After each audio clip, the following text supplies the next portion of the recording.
안녕하세요, 여러분. 오늘은 여러분들에게, 친구들에게 선물하고 싶은 책과 그리고 명화들로 된 달력들을 소개하고자 합니다. 저는 주로 친구들한테 그림 관련 책들을 소개를 많이 하거든요. 어, 기존에 그림 관련 책들은 소개를 많이 해드렸는데 그 중에서 표지가 예뻐서 더 선물하기 좋은 책들을 한번 소개하고자 합니다. 바로 클래식 클라우드 시리즈인데요. 그 중에서 이제 예술가들 편입니다. 먼저 백남준 작가님, 표지도 정말 예쁘죠? 이 책이 좋은 이유는요, 백남준 작가님의 생애라던가 삶, 사랑, 그리고 예술 작품들을 다룰 뿐만 아니라 이분의 발자취를 쫓아서 여행을 가는 형식으로 되어 있습니다. 이분이 공부를 했던 일본, 이분이 작품 활동을 했던 미국이나 프랑스 같은 곳들을 이제 같이 여행하면서 발자취를 쫓는 거죠. 백남준 작가님 하면 주로 피아노나 바이올린을 깨부수고 그리고 텔레비전 제일 유명하죠. 근데 저는 백남준 작가님이 한 퍼포먼스 중에서 이렇게 넥타이를 자르는 게 굉장히 기억에 남더라고요. 그러니까 기존의 어떤 위선이라든가 아니면 가치 체계에 대한 전복 같은 느낌이 들었어요. 그리고 이제 이분이 가장 큰 영향을 받았던 그 시대의 화가나 예술가 분들도 소개하시거든요. 여기 라우션버그하고 존 케이지입니다. 라우션버그는 흰색 회화라고 해가지고요. 정말 말 그대로 흰 캔버스를 전시하거든요. 그러면 이제 그걸 보시는 분들이 그 텅 빈 캔버스에서 빛에 따라 다르게 느끼고 다른 반응을 한다는 거죠. 그거에 영향을 받아서 존 케이지가 바로 4분 33초라고 아무것도 연주하지 않는 작품을 작곡하게 됩니다. 그래서 백남준 작가님이 그 하버드대에 있는 무향실이라고 해서 거길 들어가게 돼요. 완전 방음이 되어서 이제 침묵을 한번 느껴보려고요. 근데 들어갔더니 계속 소리가 들리더라는 거죠. 그래서 알아봤더니 의사 말로는 신경계와 피가 도는 소리라고 해요. 그래서 그때 이제 백남준 작가님은 침묵 속에도 소리가 있고 그리고 침묵도 예술이 될 수 있다고 느꼈다고 합니다. 그리고 우리가 모두 사랑하는 대부분의 우리나라 사람들이 좋아하는 작가죠. 모네. 마네 헷갈리죠. 그래서 마네가 모네한테 이름을 바꾸라고 했다고도 하는데요. 모네는 인생의 굴곡이 굉장히 많은 분이세요. 가난했고 빚쟁이에 쫓겨서 자살까지 생각했었고요. 캐리커처를 그렸고 복권에 당첨되기도 했고, 그리고 그의 작품인 해돋이 같은 경우는 평론가였는지 기자였는지 모르겠는데요. 인상 찌푸리게 한다고 해서 인상파의 시초가 됐다는 이야기도 담겨 있죠. 저는 모네의 작품들 중에 이제 뭐 대표작 수련이라던가 많지만 특히 좋아하는 건 요겁니다. 양귀비 꽃밭에 첫 번째 안에는 카미유와 장이 있어요. 첫 번째 안에는 요절을 하게 되는데요. 이렇게 죽어가는 카미유의 모습을 담았습니다.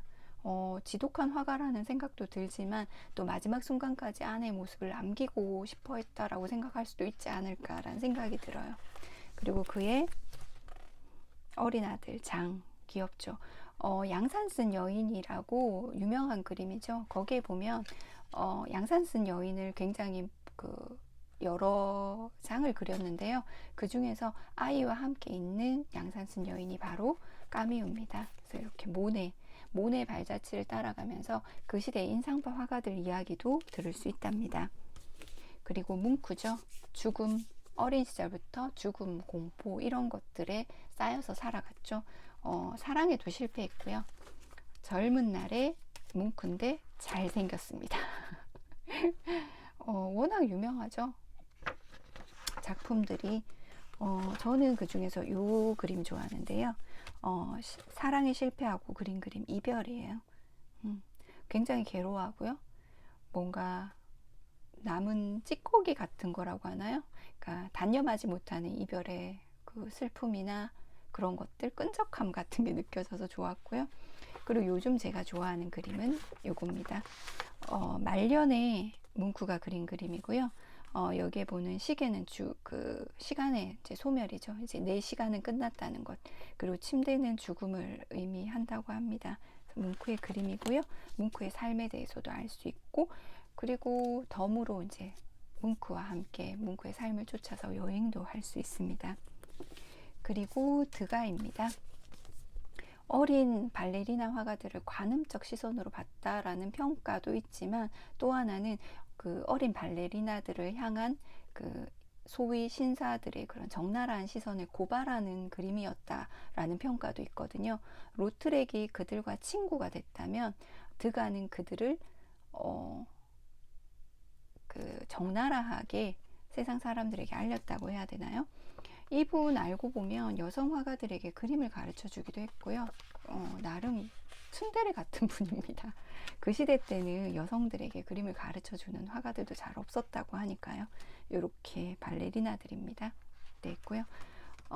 수잔 발라동이라고 아시죠? 그분의 그림에도 그분의 재능이라고 해야 되나요? 그래서 뭐 그림을 봐주기도 했다고 합니다. 이렇게 드가고요. 표지 정말 예쁘죠? 그리고 페르메일입니다.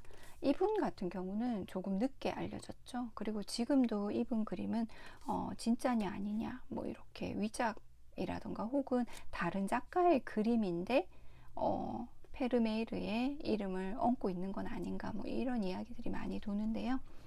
워낙 유명하죠. 진주귀고리를 한 소녀. 그 스칼렛 요한슨 주연의 영화로도 만들어졌는데요.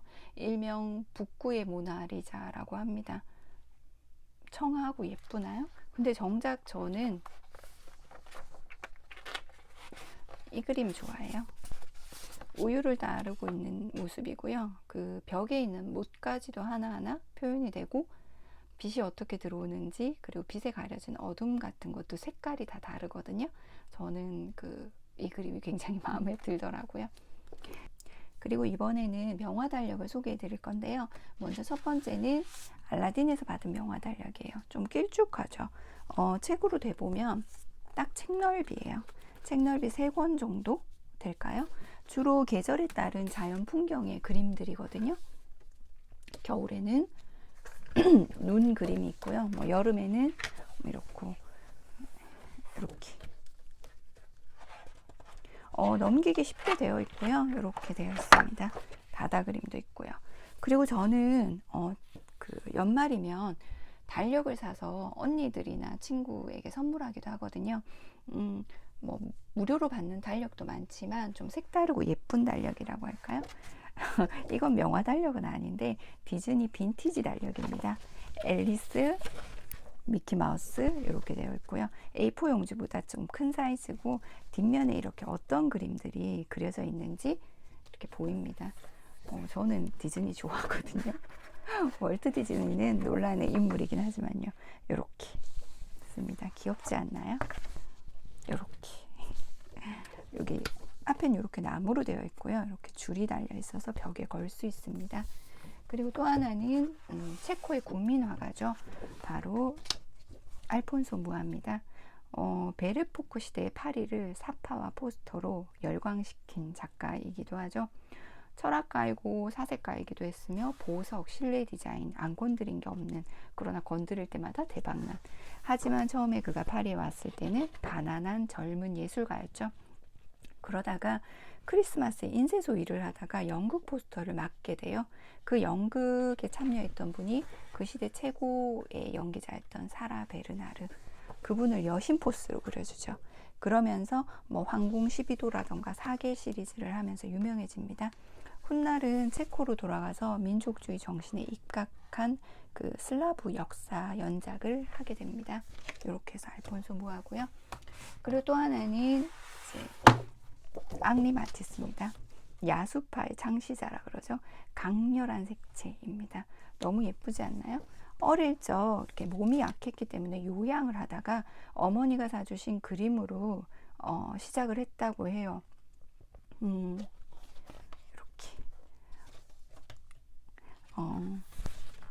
이렇게 전성기, 초창기에 그렸던 그림들도 있고요. 그리고 말년에 이렇게 말년에 그렸던, 그러니까 관절염으로 고통받아서 종이로 이렇게 오려서 그렸던 그림들도 있습니다. 이카루스 그림도 있고요. 그리고 루마니아풍 옷을 입은 뭐 여인의 그림도 있고요. 그래서 좀 예쁘지 않나요? 그리고 유명한 그림 여기 있네요. 춤. 러시아 남작의 주문으로 그렸는데 가장 간단한 네 가지 색을만으로도 세상을 다 표현할 수 있다고 하면서 이렇게 색을 얼마 쓰지 않고도 이렇게 강렬한 그림을 그렸죠. 이렇게 되어 있습니다. 한 장씩 뜯어내게 되어 있어요. 그래서 뜯어내고 나서도 이렇게 작품만 오려서 어디 장식하기 좋은 그 달력입니다. 이렇게 해서 제가 선물하기 좋은 책 그리고 명화 달력들을 소개해 드렸습니다. 봐주셔서 고맙습니다. 안녕.